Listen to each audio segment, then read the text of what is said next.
Happy Friday, everybody, and welcome to another handsome and daring episode of your favorite Mad Men show, Made Man.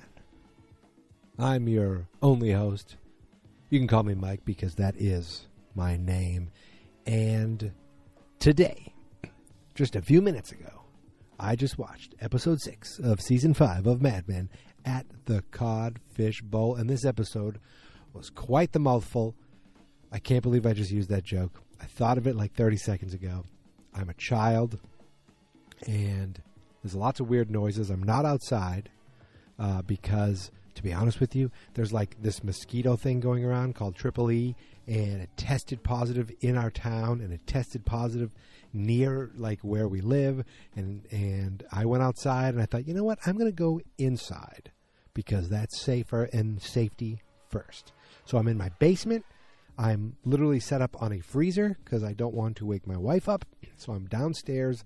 If you hear things turning on, it is because of appliances. Okay, and that's about as, that's about as much as more than you even care to know.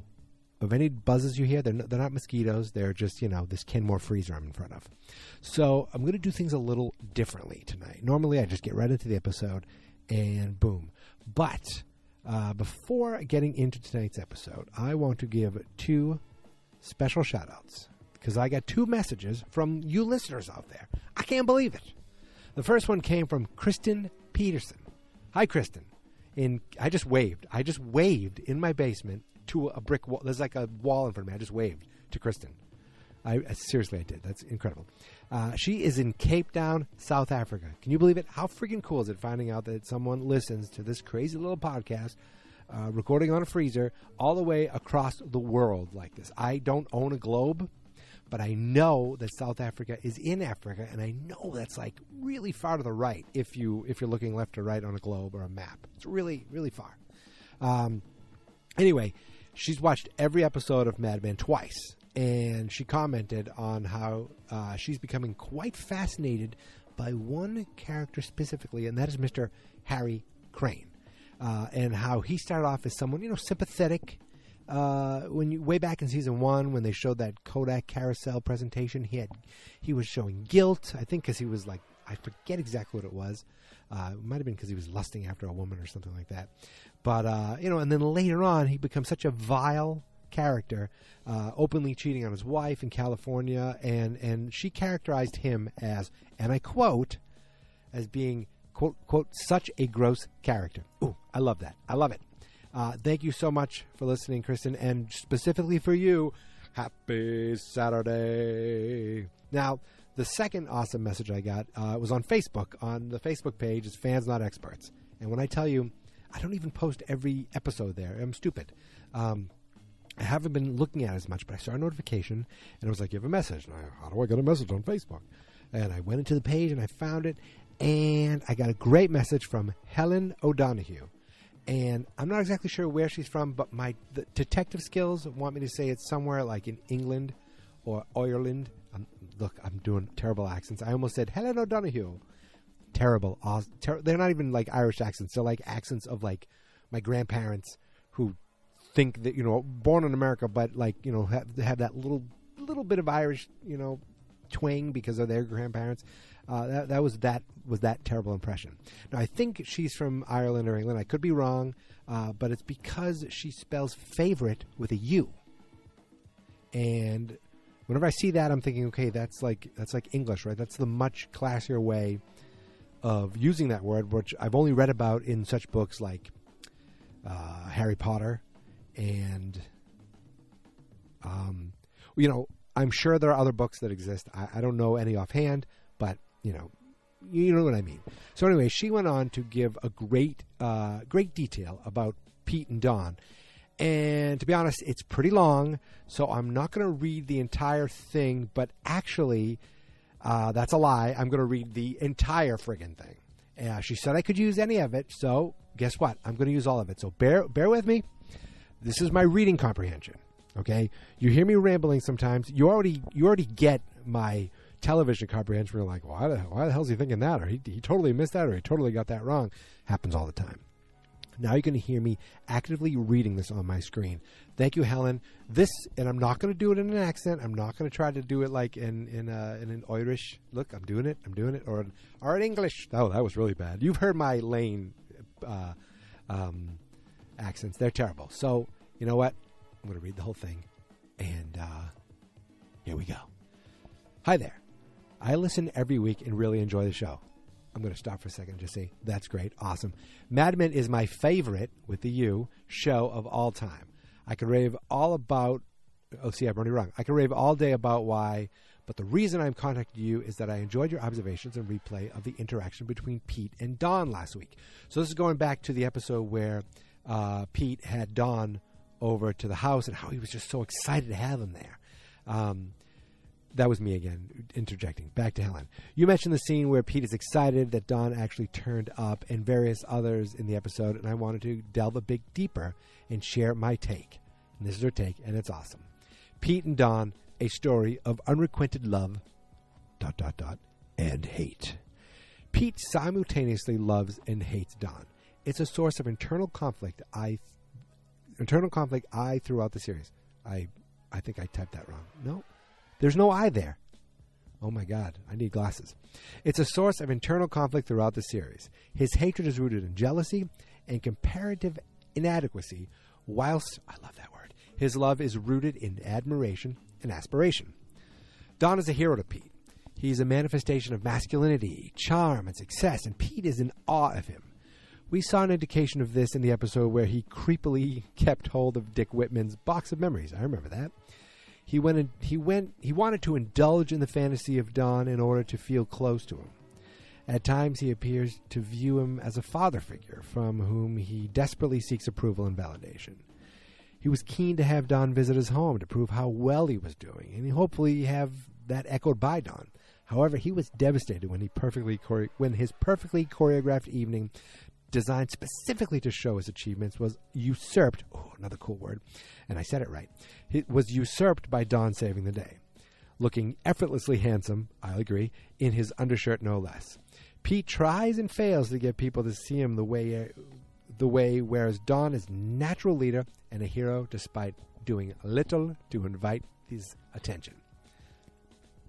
This is awesome. I love this. Pete is an insecure and angry person. We learn more about this. I'm not going to edit this. We learn more about the cause of his character when we meet his family and hear more about his late father. His feelings toward Don are representation of his own self-loathing and feelings of inadequacy. Don's qualities represent everything that Pete sees in himself, but much to his confusion, that is not reflected back at him by the people in his life. He resents this. That was me not reading good. He resents this as he is one with the family name, the education, and the status in New York City. He's riddled with insecurities, and these are heightened by Don's presence. When Pete spends time in Don's company, he sees the world through Don's eyes, and it becomes impossible to deny that he is simply just not as handsome, charming, or talented. Can I get a what? That was me. One could argue that a lot of what he does is compensative against this relentless, these are a lot of big words for me, against this relentless onslaught of reminders that he is lesser men than some, with the "You're my king" scene perfectly illustrating his need to be seen in a certain way. I believe that was the scene when he was with the hooker. That was me again, with the Boston accent. This episode enhances the one-sided, tortured nature of Pete's feeling towards Don. Pete spends a lot of time thinking about Don, and this is not reciprocated. I love that. That is so true. Not only is there no mutual admiration or disdain, there's something worse: indifference. Pete's proclamation that Don has everything is not quite what he means. He's saying that he is everything. Everything Pete feels he deserves and wants to be. How effing awesome is that? Thank you very much, Helen. Awesome. And now we're going to start talking about, this was great. Thank you so much. You can email me, mademan@fansnotexperts.com, or you can go to the Facebook page, Fans Not Experts, and leave awesome messages like this, and I'm going to read them. I'm going to read them terribly, but I'm going to read them. Thank you so much for listening. And before we go on with tonight's episode, here's a quick word from this episode's sponsor.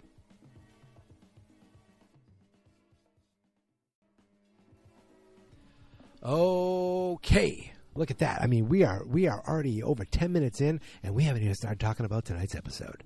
Isn't this great? Isn't this exciting?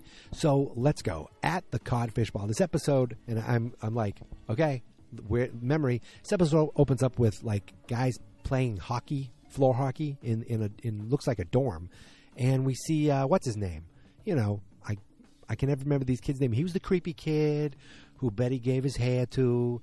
Then Sally wanted to. He was the neighborhood boy of the divorcee. I want to say Ron, but it's not him. The neighborhood.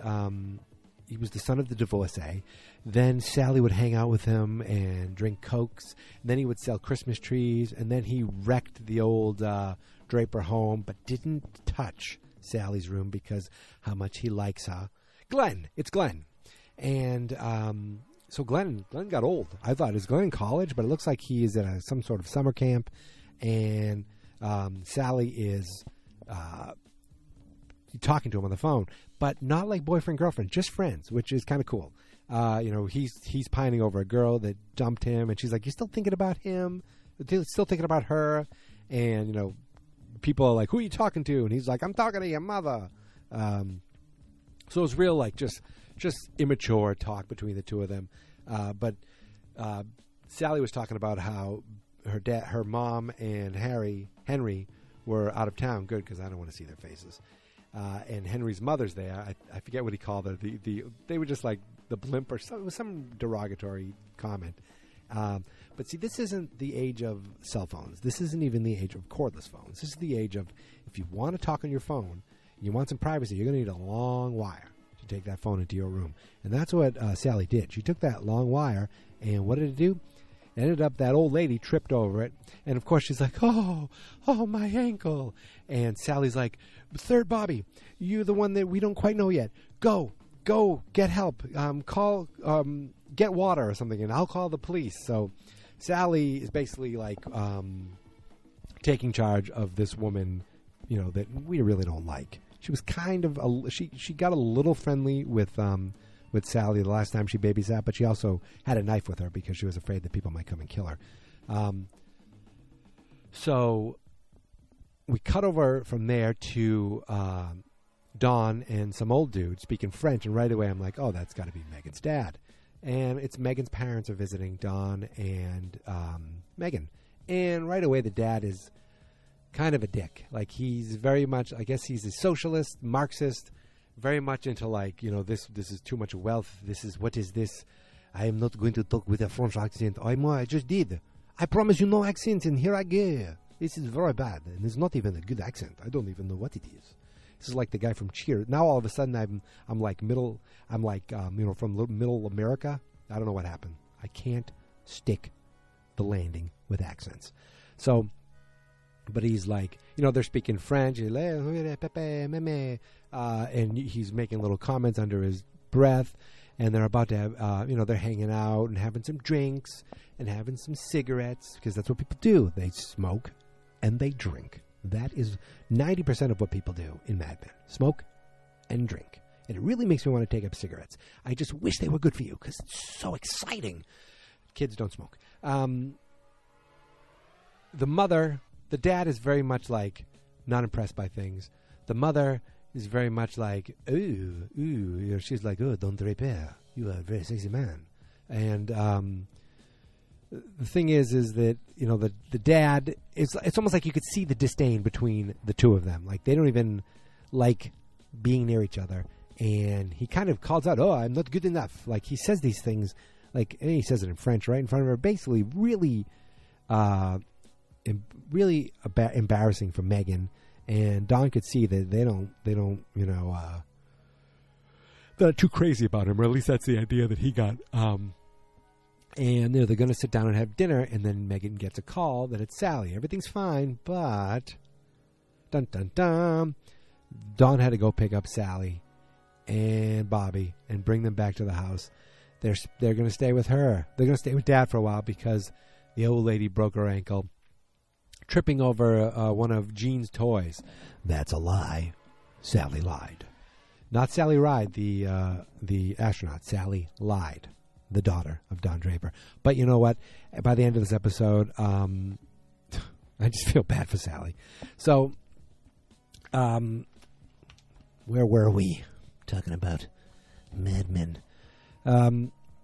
So Sally and Bobby are there, and you know the dad is like, "Oh, hello there," and Bobby's asking him, "Are you a doctor? Do you do a lot of shots?" He's like, "I'm not one of those doctors. I am a professor." And Don says something that I thought was a little passive aggressive. He's like, "When people get a certain level of degrees, they call them a doctor. It's from the Middle Ages." And the dad his father-in-law looked at him like, you know, "What are you saying?" But he was like, "Yes, that is true." And the reason they're there is to spend time with Megan, but also because Dawn is getting an award. Now, the details of this award, I have to be honest with you, I lost a little track. I want to say that it was from the Cancer Society because of the letter he wrote. So I'm going to say that. They were given an award because of the work he was doing. Now, while he's getting this award, he wants to smoke and drink, and I think they were smoking at the award ceremony. But that's what this had to be, right? Yes, we'll stick with that. Now, while this is going on with Dawn, we have other stories, and I'm going to go to the other stories. I sometimes like to stick with one story, but let's go over to young Peggy Olson. Now, she's hanging out with her boyfriend and with Stan and with Ginsberg. This is the new crew, and they're just kind of hanging out, shooting the shit. They're giving Peggy a hard time, saying pretty sexist things, but Peggy saw it as, you know, just guys busting each other's balls, and she's just one of the gang hanging out. And the boyfriend's like, you know, sitting there taking it all, and he's like, he couldn't get a word in edgewise, and he's like, all right, I got to go. I got to leave. Calls her later and says, we got to have dinner on Thursday. She's like, I can't during the week. He goes, it's very important. I can't wait. She's like, oh, okay. She goes in and sees, you know, she's nervous, and she goes in to talk to Joan. And talks about how she thinks maybe he's going to break up with her. You know, it's like they're not really close, Joan and Peggy, but Peggy seems to go to her for advice, and Joan will give it, and there's not like a warmth between them, but there is some sort of mutual respect. And Joan was just like, you know, a lot of the times when someone wants to rush to take you out someplace, they usually have something important to say, like perhaps a proposal. And she was like, what? No, what? No, he, who, ha. And Peggy was all like, you know, should I go get changed? And Joan's like, maybe you should go shopping. And that was, to me, that was a little dig. Like, you probably you don't look good enough in what you're wearing, and you probably don't own anything good enough, so go shopping. And she ends up going out to dinner, and just this Peggy Olson that I don't think I've ever seen when she's like, hello, hi. Ooh, she was all like not fake, but just like overly giddy because she thought she was going to get proposed to. And she was actually really excited about this. Now, she goes to the dinner, sits down with him, and he, you know, I'm thinking there's no way it's going to be a proposal. This is a TV show. There's got to be a twist. He's not going to dump her. So what does he do? He does not quite propose. Oh, excuse me. But he does the next best thing, and that is ask her to move in. And you could see there was a little bit of disappointment in her eyes. She did a great job of showing a little bit of disappointment, but still, like, he said the right things of, I want to wake up in the morning with you. I want to go grocery shopping with you. Little things like, I want to eat dinner with you. I want to be with you. And that seemed to really invigorate her. I don't know if that's the right word. And she was like, yes. He goes, do you mean it? And then she said, I do. And it was just the way she said I do that it was almost like you could see that was a way of like kind of representing what she really wanted. And she really wanted to be for someone to ask her to marry her. So, excuse me, we're going to fast forward later on in the episode. She goes in and tells Joan that she is moving in, and Joan's like, oh, excuse me. Joan's like, oh, that's still great. And she's like, it is, right? Isn't it? I don't need a piece of paper. He goes, look. Joan says, look, Greg has a piece of paper with the Army that he cares more about the piece of paper he has with me. Oh, sick burn. I hate you, Greg. And Peggy's like, oh, I'm sorry. She goes, listen, this is very romantic, and it's a good thing. I'm happy for you. And they give a little hug, and then let's celebrate. And why are they going to celebrate? Well, I'm not going to get there yet. But it has to do with Megan. And Peggy and Megan, you know what? I'll save that till later. Because it's not quite in with the rest of the conversation. You know what? It is in with the rest of the conversation. So there's I'm going to jump back. Jump back and talk about, while the kids were there, Dawn and Megan still had work to do. And the next day, Megan comes into Dawn's office, and you can see he's reading a book about wanting to learn French. I don't know if he wants to communicate with them more or just wants to know what the hell they're talking about. But she says, listen, I have an idea, and it could be a great idea or it could be a terrible idea. And it was when we were doing the spaghetti, and my mother said how she used to give me spaghetti. And I realized her mother used to give her spaghetti, and her mother used to give her spaghetti, and it was timeless. And I was thinking, like, what if, Don's like, that's, I thought that'd be a great idea, He's like, yeah, but we don't have a spaghetti. She goes, no, but for Heinz, for the baked beans, like Heinz baked beans, I forget was, I forget the tagline. It wasn't they're timeless. It was like they're always, some things never change. I think it was something like that. But it was like how they're showing a caveman and a cave woman and a cave child, and then the Middle Ages, and then like the Renaissance or the old Greece, and then the 20s, and then the up to now, and then the future, and they're on a moon colony, and it doesn't matter what generation it is, the mother's always giving the child Heinz baked beans. So Don's like, this is great, let's go tell everybody what's going on. They tell them, and instead of them thinking it's a shit idea, they couldn't, like, Stan and Ginsberg were like, it's better than anything we had, and there's no way she came up with it herself. And Peggy was like, oh, good for her.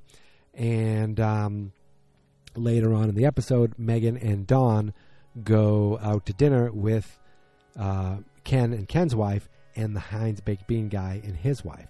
And they're talking, and they're, not really talking business, but they're kind of, they're ready for the big meeting tomorrow. So they brought him out for dinner first.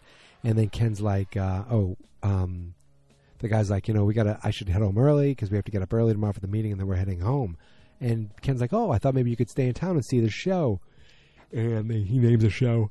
And the Heinz guy is like, oh, we already saw that. He's like, oh, you did? He goes, yeah, we came in early. And they're like, oh. And that kind of got the hair raised on Don's neck. And the woman was like, the wife was like, I need to go to the bathroom. And she gets up and leaves, and all the women get up and leave, leaving the guys there. And the woman basically tells Megan, she goes, I think you're a really nice person. I didn't want it to be like this. Megan's like, what are you talking about? She goes, I didn't want to like you, but you're so nice and you're so good for Don. And, it's just the business. That's the way it is. I'm really sorry.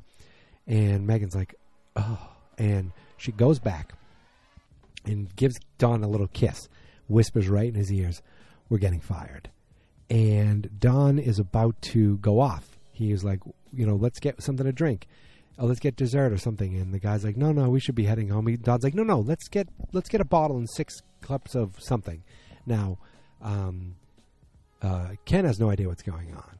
And Megan thinks Don's about to erupt. And Don was about to erupt. And then Megan does something brilliant. She calms Don down and says, and gets him to say the pitch right there. Like, look, we have a great idea, and this is what you're going to do. And Don goes through the whole pitch right there. Ken's like, well, don't you want to wait? Don't you want to wait to do this? And he goes, no, I don't. And the guy, you could see the look on the guy's face like, that is amazing. And that's I wanted the future. That's what I wanted. And he goes, well, that's what you're going to get tomorrow. And then they look at him, and he's like, and then Ken goes, well, why don't we, instead of getting this drink, why don't we get champagne? And the guy's like, yeah, why don't we get champagne? They saved the Heinz account. Megan did it. Don was so excited that when he got in the car, he was super horned up and wanted to go home and make sex with Megan right away. But everyone's there at the house. The 2 kids, Megan's parents. So instead they go to the office. They go to the office to get some sex work done. I can't believe I just said that. So we cut to the next day. That's when Peggy was talking to Joan. Everyone's excited. And Peggy runs into Megan. And that's when Peggy says, congratulations, gives a hug, and this was great. This is a win for you. And she's like, I don't know, I don't want to take all the credit. She goes, well, you should definitely take the credit. This is as good as this job gets. It's a win for you. I remember how hard it was for me to break through. It feels like a win for me too. The reason I brought this up now is because I feel like Peggy was in a very good mood because she's moving in with her boyfriend. Things are progressing. Joan really made her feel that it was special. And now seeing another woman progress, she's like, I should be jealous, but she wasn't. She was excited. She was happy. She felt like it was a win for her. Now, everything was going great for Peggy. Now I'm going to jump back to Peggy and her boyfriend, I want to say Abe because that's his name, were having a nice dinner. They look like the perfect little home. Like she's bringing out the big casserole dish or the big pot, and she's wearing the apron, and he's dressed up, and everyone's nice. And there's a third plate, and who are they having for dinner? Oh, it's Peggy's mom. There's a lot of issues with moms on this show, and Peggy's mom is. Well, she's been through a lot. She's lost her husband. She's seen her daughter have to give a child away. But she's also kind of a wretched person. She had dinner with them, and everything was nice. And then they dropped she brought a cake for dessert, and then she dropped the bomb. Peggy said, I want to let you know that we are going to be moving in together. And she's like, huh? She's going to be moving in together. And we are going, Glenn's like, Abe is like, I'm going to take good care of her. And she goes, I think I want to leave. And I want to take my cake. I'm not giving dessert for someone who's to celebrate you living in sin. Now, living in sin, for those of you who aren't aware, that is what it's called when a man and a woman move in together who aren't married. I know this because I was not allowed to do this. So my wife and I got engaged in the 90s, back when we were in college. Got engaged early because I wanted her to have that ring and wear it our senior year of college. And then a couple of years later, we bought a house. Almost a couple of years later. We were engaged for a while because we were young. And we bought a house. And guess what? She couldn't live in the house with me. Her parents did not want her living in the house until we were married. So I lived in this house alone. And I never lived anywhere besides home with my parents and in a college dorm. And it's not fun living alone. I would have much rather lived in sin. Now, it wasn't like our parents were like some crazy, like, this is terrible or anything like that. I mean, I think, I'm pretty sure she spent the night a couple times. Don't worry, Mr. and Mrs., my wife's last name, maiden name, nothing happened. I was a good boy. But it just, hearing that reminds me of that and how we didn't, quote unquote, live in sin. Anyway, the mother was a real jerk, and Abe was like, I'm going to go call you a cab. He wanted to leave them alone. And Peggy was like, what is it? You don't want me to live with the Jew? So obviously her mother has a problem, or she thinks her mother has a problem that the guy is not Catholic or Christian, or that he is just Jewish, and that's the problem. And she didn't say that, but she says, no, I don't want you living like this. And she goes, Daddy would have wanted me to be happy. He goes, when your father died, it was very hard for me, and blah, blah, blah, blah, blah. But she didn't bring up the kid, the baby that she had with Pete. But she did say, that your father would be upset with you too. She goes, what do you want him? He goes, this guy's just going to use you until he finds someone, and then he wants to get married, then have a family and go off with someone else. And that's what he'll do. A real jerky thing. Like, not only is she insulting Abe, saying this guy's an asshole and he's going to leave you, but she's also insulting her own daughter, where she's saying you're not good enough for him. He does not want to marry you. That's because you're not good enough. He wants to probably get married, just not to you. So it's a real shitty thing to say. And then she said, Peggy was like, do you want me to be alone? She said, your aunt. You know what your aunt said about being lonely? Get a cat. 13 years later, get another cat. 13 years later, get another cat, and then you're done. So basically, it's been the last 40 years of your life, just with 3 cats, and that'll take care of things. That is like spinster, old spinster yarn, whatever, women. That is old-timey, and this is the 60s. So and believe me, the 90s, look, I was in the 90s, and I just didn't want to hear it. It wasn't like we fought for it or anything. But, this is the 60s. Things are still very much, changing, the sexual awakening and all that stuff, I think. So it was just a real garbage thing to say. And Peggy was, she wanted her mom's respect. She didn't want to lie to her. The mother's like, why don't you lie like everyone else? She's like, I didn't want to lie to you. I wanted to show you, and I wanted to be respectful.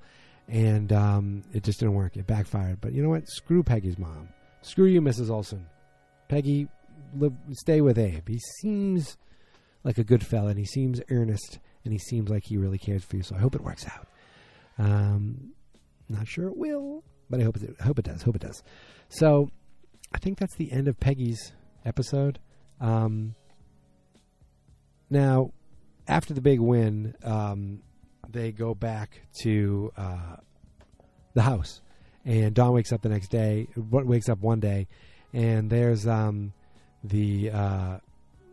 Megan's dad. Now, he was also in town to get to see a publisher for a book, and he's just kind of sitting there. I think he's reading or writing. He was in a book, and he's like, I have Bubby here filling my fountain pen. There's ink and crap everywhere. He's filling a fountain pen, and all the women are gone. They went out shopping. They pop in. It's Megan's mom, and Sally, and they got all kinds of boxes. And she's like, why don't you ask him? Sally goes, Pepe? He's like, Pepe?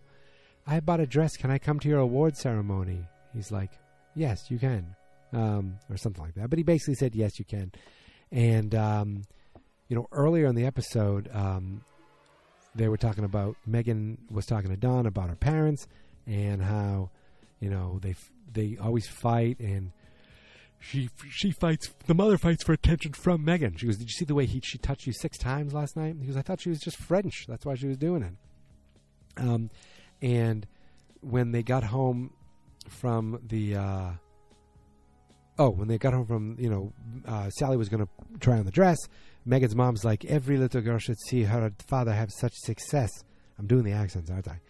And the father was screamed. Then Megan's dad was like, I'm never good enough for you. You'll not be happy until I'm dead. Says it all in French and storms off. They run off. They're all fighting and yelling. And Megan says, my dad went to see the publisher today, and the meeting was only 1 hour long. And he came home, and she was crying to her grad student, to this young female grad student. And my mother walked in. He's like, well, it was pretty jarring. He worked hard on that. She should have been crying to my mother. Oh, he's stepping out, or he's seeing a little too much of this grad student. Oh, remember when Mr. Holland almost did that?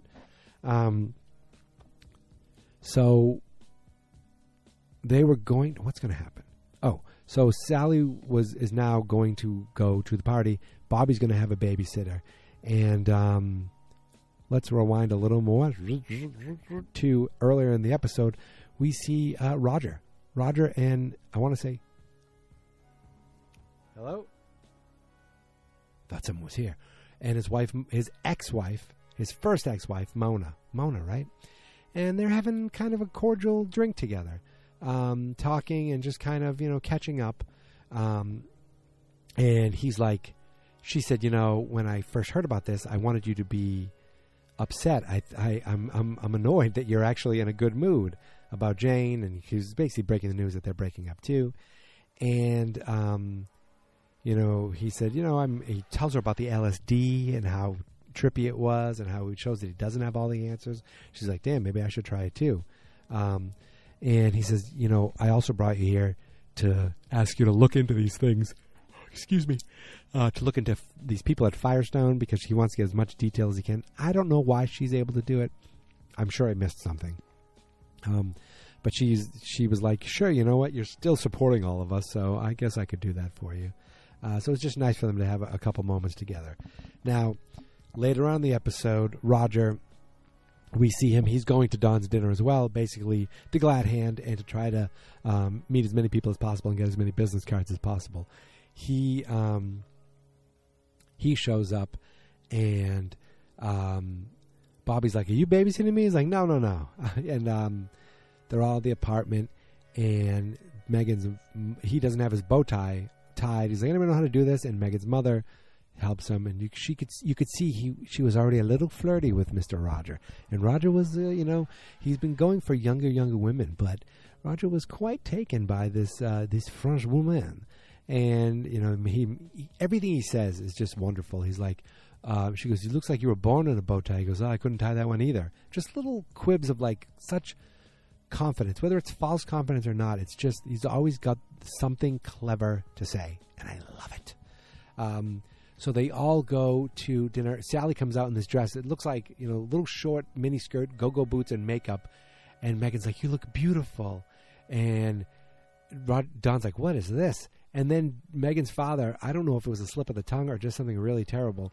He's like, "Don, sometimes in every father's life, the daughter must learn to spread her legs and fly." And she's like, "Wings, Daddy, wings." Oh. And he says, "Okay, lose the go-go boots, lose the makeup, or you can stay home." So she wasn't happy about it, but she ended up getting to go to the party. And there was they get to the party, and it was a lot of smiles and glad handing. And you get to they get the award.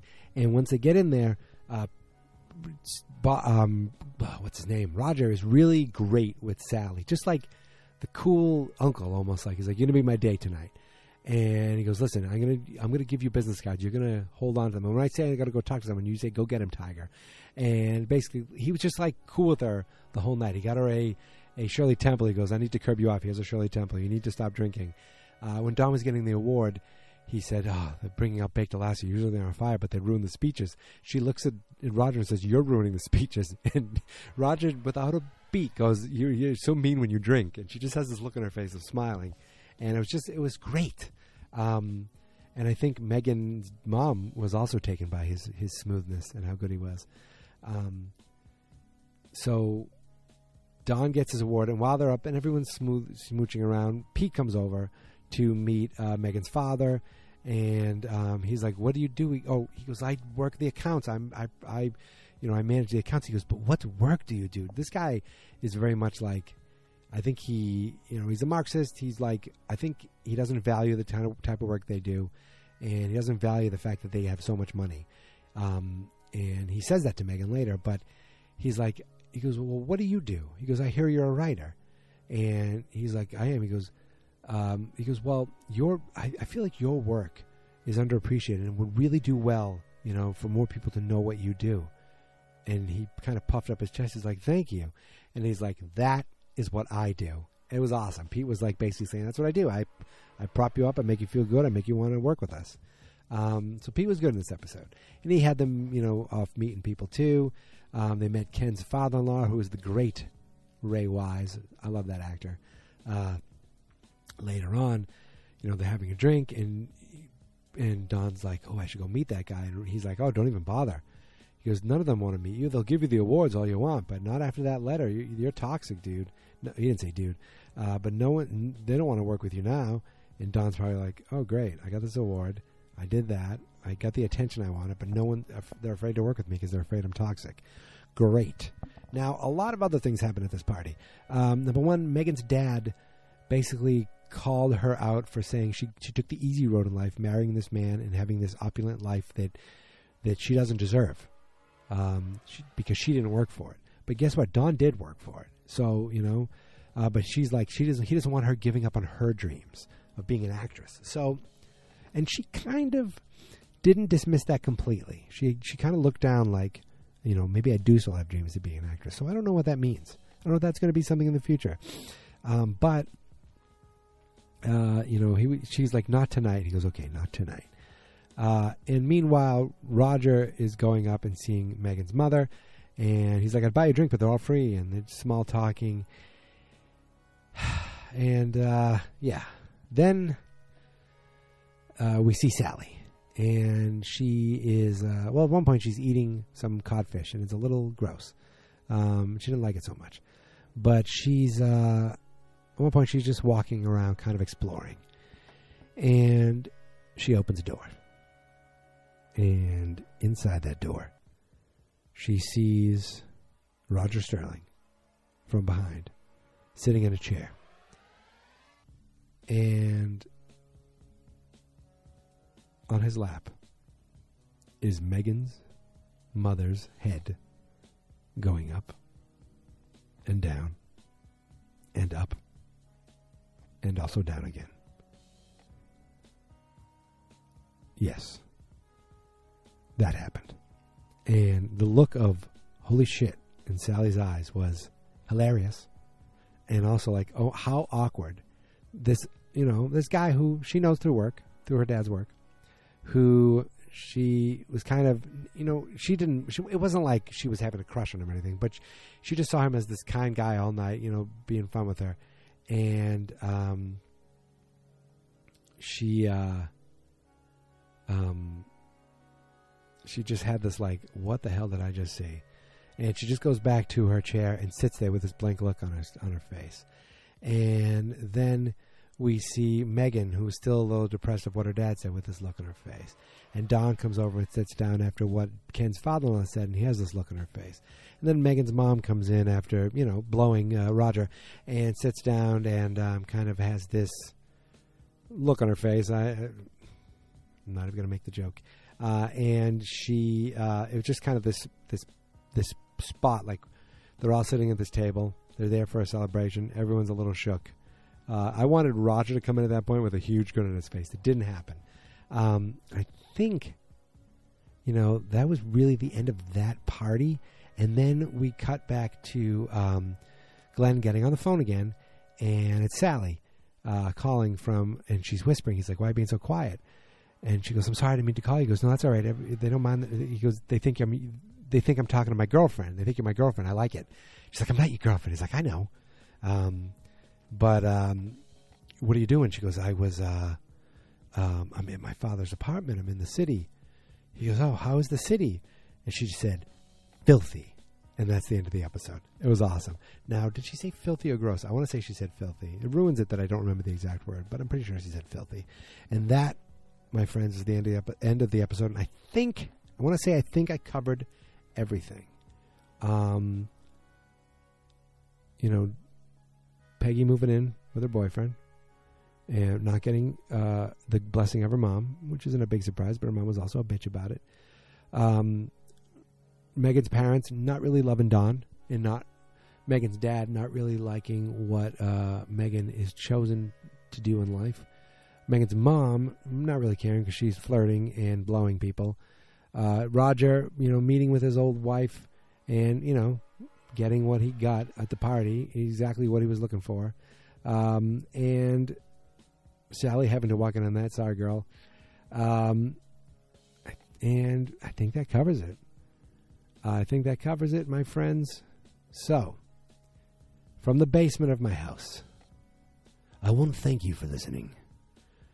I want to thank everybody out there for listening. But, specifically tonight, I want to thank Helen and Kristen for writing from somewhere across the world.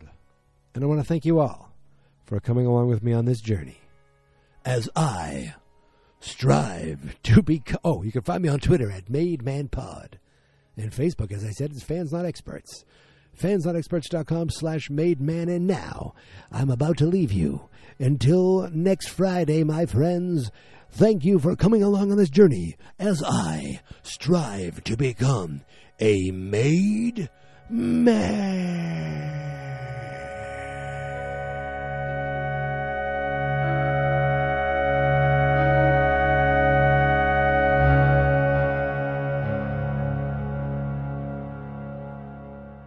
Fans Not Experts.